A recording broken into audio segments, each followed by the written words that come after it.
Video शुरू होने से पहले आप सभी को इंडिपेंडेंस डे यानी स्वतंत्रता दिवस की ढेरों शुभकामनाएं। टाइटल सही पढ़ा आपने, 7 blunders during the independence 1942 to 1948। ऐसी कौन सी 7 बड़ी गलतियां हुई, चलिए समझते हैं आज की इस वीडियो में। फर्स्ट ब्लंडर देखो, अब इसकी शुरुआत हुई थी 1946 में, जब ये डिसाइड होना था कि कांग्रेस का पहला प्रेसिडेंट कौन बनेगा, और जो कांग्रेस का पहला प्रेसिडेंट बनेगा वही इंडिया का पहला प्राइम मिनिस्टर यानी प्रधानमंत्री भी बन जाएगा। पीसीसी यानी प्रदेश कांग्रेस कमेटी द्वारा ये मीटिंग बुलाई गई थी और उसमें ये डिसाइड होना था कि भारत का पहला प्राइम मिनिस्टर और पहला कांग्रेस का प्रेसिडेंट कौन बनेगा। तो उसमें टोटल 15 वोट थे और ये डिसाइड हो गया था कि 8 और 8 से भी ज्यादा जिसको वोट मिलेंगे वो कांग्रेस का पहला प्रेसिडेंट और इंडिया का पहला प्रधानमंत्री बन जाएगा। 29 अप्रैल 1946 को उसका रिजल्ट निकलने वाला था। प्रदेश कांग्रेस कमेटी में काफी सारे नेता भी शामिल थे, जैसे कि सरदार पटेल, जवाहरलाल नेहरू, और उनमें से ये डिसाइड होना था कि कांग्रेस का पहला प्रेसिडेंट और इंडिया का पहला प्रधानमंत्री कौन बनेगा। तो ये 15 वोट में से कुल 12 वोट मिले थे सरदार पटेल को और जो बचे 3 वो अन्य के पक्ष में गए थे। जब रिजल्ट आया तो गांधी जी को क्या लगा कि ये तो मेरे साथ उल्टा हो गया। क्यों? क्योंकि गांधी जी बनाना चाहते थे नेहरू को as a first prime minister of India, लेकिन वोट के हिसाब से तो सरदार पटेल जीत चुके थे और उनको बनना था पहला प्रधानमंत्री इंडिया का।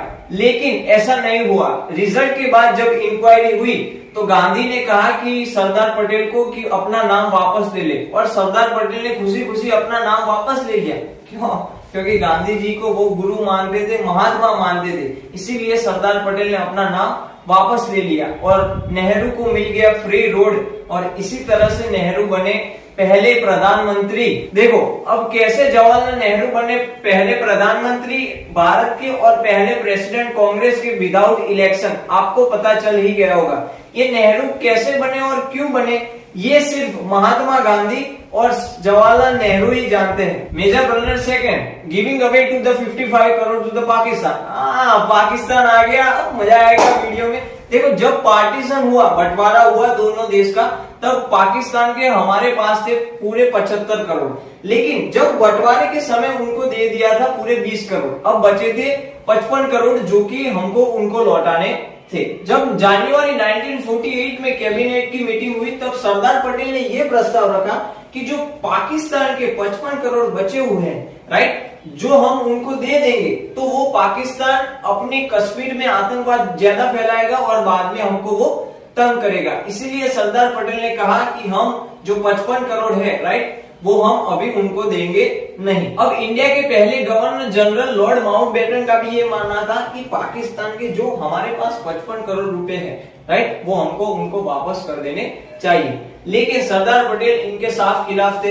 अब जवाहरलाल नेहरू भी गांधी को सपोर्ट कर रहे थे और गांधी क्या है, हर बात पर भूख हड़ताल पर आ जाते थे कि भूख हड़ताल मेरी खत्म नहीं होगी जब तक पाकिस्तान को 55 करोड़ मिलेंगे नहीं। इसीलिए सरदार पटेल में मजबूरी में आकर हमको पाकिस्तान को 55 करोड़ रुपए देने पड़े। तीसरा, third major blunder, no birth why policy फॉर्मूले। देखो अब ब्रिटिश ने ये डिक्लेयर कर दिया था कि 1948 तक हम भारत को आजाद कर देंगे, हम खुद कर देंगे भारत को आजाद। जब 1942 की ये बात है, जब 1942 में सारे टॉप लीडर्स यानी गांधी जी, नेहरू, सरदार पटेल, जब ये सारे लोग अहमद फोर्ट जेल में थे, राइट, तब ये लोगों ने मिलकर ये डिस्कस नहीं किया था कि आजादी के बाद हमारा क्या गेम प्लान होगा, कैसे हम देश को, इकोनॉमी को आगे बढ़ाएंगे, देश को आगे बढ़ाएंगे, राइट। इनफैक्ट जो नेहरू और गांधी थे, राइट, वो तो बहुत साल जेल में रहे, तो उन्होंने भी कोई भी ऐसी प्रॉपर प्लानिंग नहीं की थी कि हम आजादी के बाद हमारे देश को आगे कैसे बढ़ाएं। महात्मा गांधी क्या है, सबको जेल में नेचुरोपैथी सिखाते थे। नेचुरोपैथी मतलब क्या, फास्ट कैसे करना है, right, how to explore with nature, ये सब क्या है, टाइम पास वाली एक्टिविटी है। लेकिन सबने बैठकर ये नहीं सोचा कि कैसे हम आजाद होने के बाद क्या हमारी गेम प्लान होगी। जब इंडिया आजाद, यही सबसे बड़ा कारण है कि जब इंडिया इंडिपेंडेंट हुआ, राइट, तो वो सब में पीछे था, फॉरेन अफेयर्स में भी पीछे था, डिफेंस में भी पीछे था।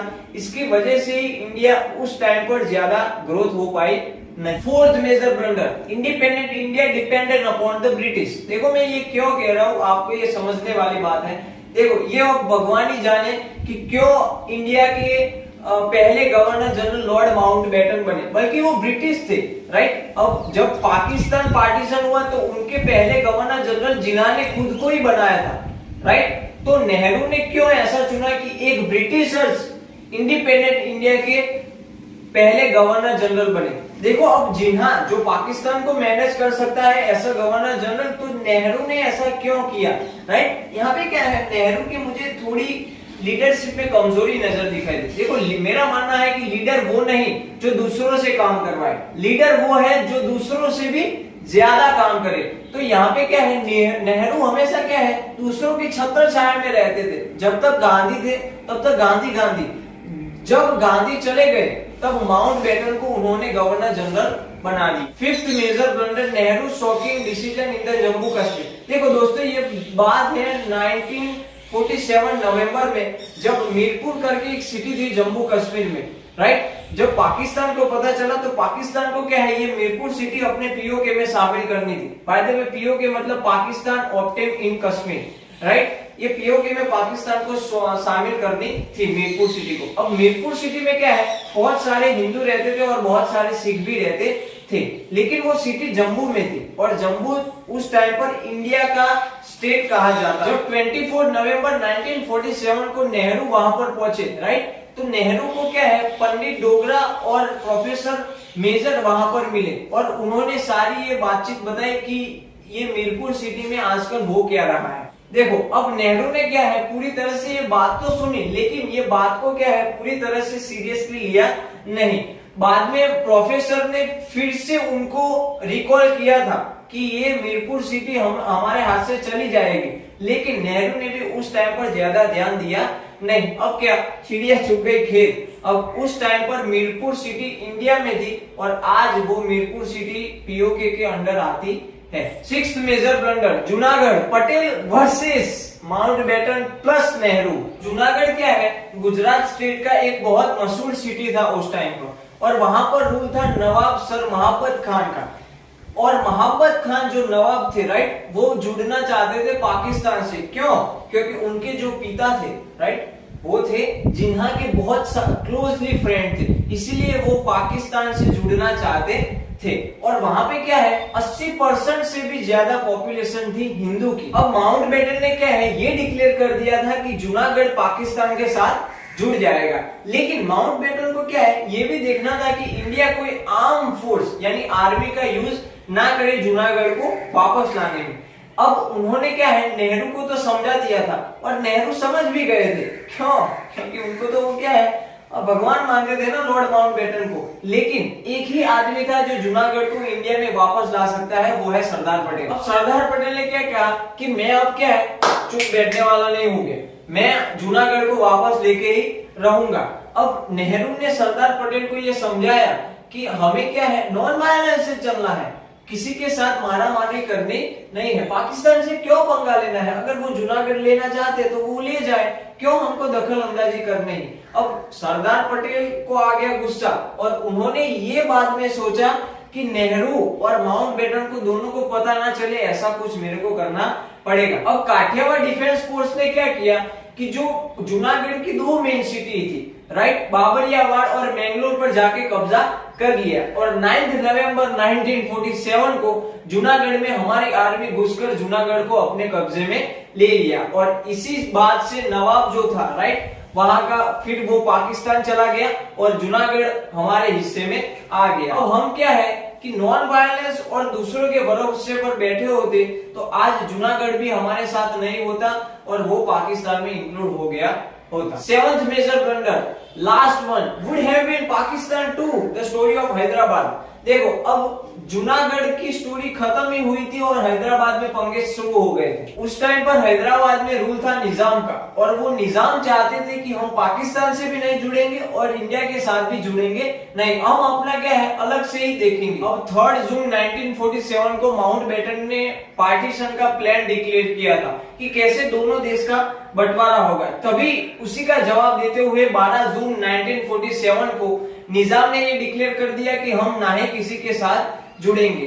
तब अब क्या है, सरदार पटेल अकेले नहीं थे इस पूरे देश में, काफी सारे लीडर थे, उनको ये डिसाइड करना था कि कैसे निजाम अपने कब्जे में ले। इंडिया के जो टॉप लीडर थे उनकी कैबिनेट में मीटिंग हुई और वहां पे ये डिसाइड करना था कि निजाम यानी हैदराबाद को अपने कब्जे में कैसे ले। अब सरदार पटेल पूरे पेपर वर्क के साथ आए थे और पूरे प्लानिंग के साथ आए थे कि कैसे आर्मी अंदर जाएगी और कैसे हैदराबाद को कब्जे में हम लेंगे। लेकिन नेहरू फिर से क्या टांग अड़ाने लगे कि हम आर्मी का यूज तो करेंगे ही नहीं, हमको क्या है नॉन वायलेंस के ही प्रतीत में अपना हैदराबाद को अपने में लेना है। लेकिन सरदार पटेल को क्या है वहां पर आ गया गुस्सा कि यहाँ पर मैं बहुत सारी प्लानिंग कर रहा हूँ और आप मेरी प्लानिंग को खराब कर रहे हैं और ना कर रहे हैं प्लानिंग। और उस दिन नेहरू और सरदार पटेल के बीच में बहुत कहासुनी हुई और उसी दिन से नेहरू और सरदार पटेल एक दूसरे के साथ बात कर रहे थे नहीं।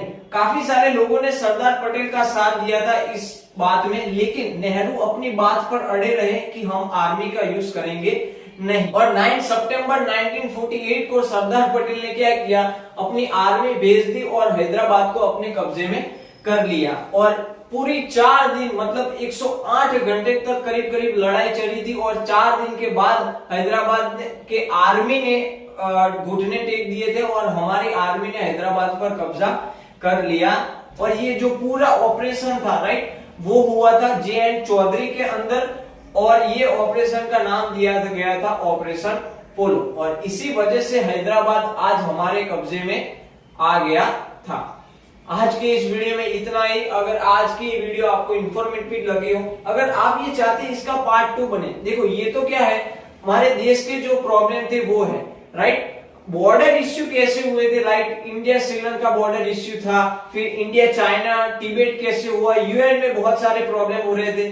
तो आप चाहते हैं कि इंटरनेशनल अफेयर पर भी मेजर ब्लंडर हो इंडिपेंडेंस के समय पर, तो आप मुझे कमेंट करके बताइए कि इसका प्लीज पार्ट 2 भी बनाइए, तो मैं पार्ट 2 भी आपको बना के दे दूंगा। अगर ये वीडियो आपको इंफॉर्मेटिव लगी है तो नीचे लाइक का बटन दबाइए, फिर कमेंट करना मत भूलना कि आपको पार्ट 2 चाहिए या नहीं चाहिए। कैसी लगी आपकी हमारी वीडियो, अच्छी लगी हो तो शेयर कीजिए राइट। और हमारे चैनल से जुड़ना चाहते हैं तो नीचे सब्सक्राइब का बटन करके हमारे चैनल के साथ जुड़ सकते हैं। जल्दी मिलते हैं नए वीडियो में। वंदे मातरम, जय।